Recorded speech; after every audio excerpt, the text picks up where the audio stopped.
one day, son, this could all be yours. Here, why don't you bring us into the next segment? Let's get you going. Yeah. So I'll just say this, and then you can bring us in. You found this.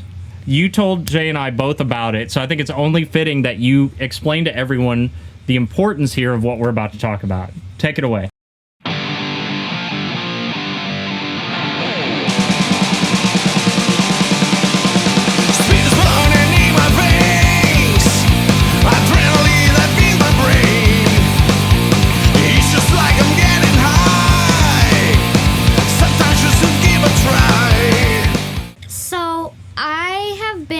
Really interested in this company called Lucid, who has started out of Arizona, and they are an electric car company, and they have been working on, it's almost like the LX. They're trying to get like different types of people, maybe like luxury car people or sports car people, into their car, which is called the Lucid Air. So, and we're a little late on this, but now when they first launched their first car, it's somewhere on the, I can't remember the name, but it was the Lucid Air, and then there's a name behind it, and it was like $140,000, but it was an ultra luxury premium car. So they've dialed it back. Let me step in here and help you out. And they are now kind of targeting what looks to me like the Model S crowd, right? Yes. Like that price range, just under 100,000, 77,000. I think they start. It's the Air Pure, and they've finally gotten it down to like, I guess BMW 5 Series prices. Yep. And it's so interesting.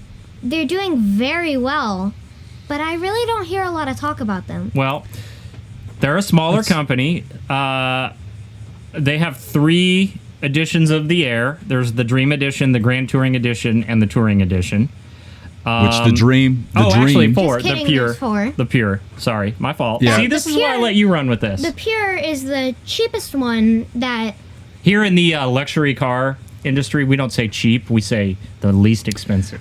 So the Lucid Air, I think, So the Lucid Air, you could put a deposit down on it for you could reserve one for $1,000, but the Lucid Air Dream, $7,500 is what it cost you to reserve that baby, and it's sold out. They sold out of that. $169,000 EV.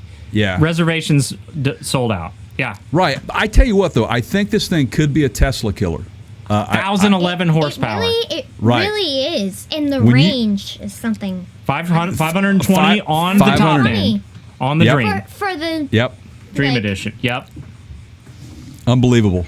500-mile electric sedan range is just, it's unheard of. Okay. Now, they got the glass roof, Jay. Here we go again with the glass roofs, right? Well, will they fall out? That's the question.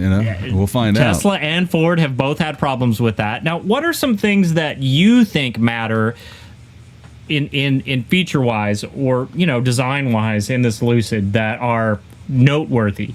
So this car is very, technologically advanced. They're really focusing on kind of the interface and almost making it about you, so there's a lot of personalization features, and it's like a huge screen at the front, as we're seeing in all cars now, and they really care about how well this is. It's not like, you click a button and you wait for Android Auto to connect for 20 seconds and then it says error. You sound like you're speaking from personal experience there. Right. Some of the other technological pieces of this vehicle that are not surprising to me, but they're building towards the future is DreamDrive. You were talking about that a little bit, I think, and it's a ADAS basically, and they've introduced this. It's the first automotive LIDAR in the U.S. Basically, this thing is it's advanced driver assistance, and it has 14 visible light cameras, 5 radars, 4 surround view cameras, and ultrasonic sensors. And the reason why they're doing this is for fully autonomous driving. Yep. Which So isn't they're going to building- happen anytime soon, but I Right, know. so- Everybody wants it. Yeah. They're trying to get the level 3 autonomy Yeah. by near future. Right. Sure. And this, how do you do that? Well, you equip your vehicles with everything it takes. You just kind of wait on the software to catch up with it and all of the technology to kind of catch up with it. Now, we said this earlier. We do not believe, Keith and I strongly believe, that we are not ready for just average everyday person owning a fully autonomous vehicle. We are just not ready for it. Now, where the autonomous vehicles come into play is something that we were talking about with the commercial vehicles. With the current truck driver shortages that we have for long haul, that could be an answer to that problem of fatigue and those sorts of things, where you've got a fully electric, say, commercial vehicle that is powered by these types of devices, and they're just fully autonomous, and they just get there and back, and you don't have to worry. And how do you do that? A dedicated lane, right? We've mentioned that on several podcasts about autonomous vehicles. There's going to have to be infrastructure change somehow, somewhere, anyway. Mm-hmm. So for those of you that are like, oh, we're never going to be able to afford to do that, or there's not the real estate space to do it or whatever, okay, but there's going to have to be something. If it's not Right. Jay's dedicated lane, it's going to have to be something. That's right. What do you think it'll be, Sideshot? Why not just build over the top of the existing freeway system, right? Yeah. Or like, Tesla, Elon Musk, and he has the Boring Company, and quite a bit a while ago, he was talking about how he would make an underground Yep. tunnel system. Could tunnel your way, yeah. It's going to be more of a problem in some areas of the world than others, but yeah. Right. And with all the technology advancements that we have had over the last, just as little as 5 years, I think that these things are becoming more and more of an actual option for us to try to get there, and we'll see how that happens. But Lucid is a beautiful vehicle. I do like the fact that they look very futuristic, and I like that. Yeah. I really dig that with this type of a vehicle. Definitely. But again, I still can't get past the name. I feel like we should be dropping acid. Right. Well, Lucid Air. It sounds like a tablet or something. And they've got an SUV that's going to be coming as well, and they're working on it. It's called Project Gravity. They unveiled it in September of 2020, I believe. So it'll be that's going to be their SUV entry. I don't know how much further they've gone with it since it was released. Hey, I didn't even know about that. Oh, yeah. Oh. But also, Yeah. that'll probably do well for them. Well, there goes another 500 hours of internet time, Jay. He'll be online checking it out.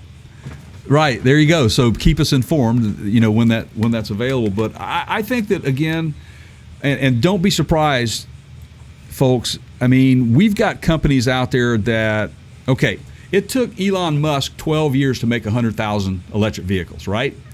Now you've got 2 companies in China that have been able to produce each a couple, 100,000 or more vehicles in about half that time.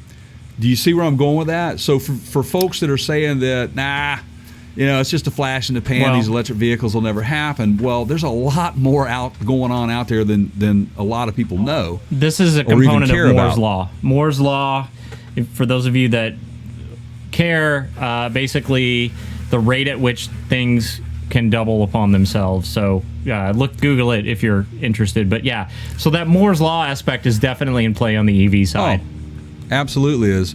I am under the understanding that they have produced this Lucid Air. It rolled off the assembly line in September of this year, 2021. I don't know to who it went to what customer, or if it was delivered. But I am really excited about this line. I want to keep up on it. I like its wide stance, the body style. I love its I love its really super low profile. To me, it just exudes luxury, and that's why you're going to pay 160 something grand for their top of the line. But again, Keith and I always tell you this: who's going to buy this stuff? Well, somebody will buy this stuff. It's probably those VIPs. Yeah. But what does that do for our technology? What does that do for the auto industry? It opens up the doors for myself, you, Keith, you, Sideshot, in the future to be able to afford to buy one of these things, because we have to rely on these types of startup companies to produce these vehicles, to get this technology out there and actually test it in real time to see how it works. And I think this is going to be a winner. And you can thank Elon for starting this whole thing. For sure. I mean, Elon, got to give cred where cred's due. Guy took a chance, and it's the best selling. Come on, Jay. Ford and Chevy made a bunch of lead acid Rangers and Chevy S10 pickup trucks back in the 90s for AutoZone that really were the founders of, technically Ford owns, they've invested in Rivian, so technically Ford was first. I mean, this is all, we get all this. No, actually, Amazon owns Rivian. Oh, right. These are all actual comments that we have read on our. By the way, we welcome your comments, everybody. Make sure you leave one before you leave.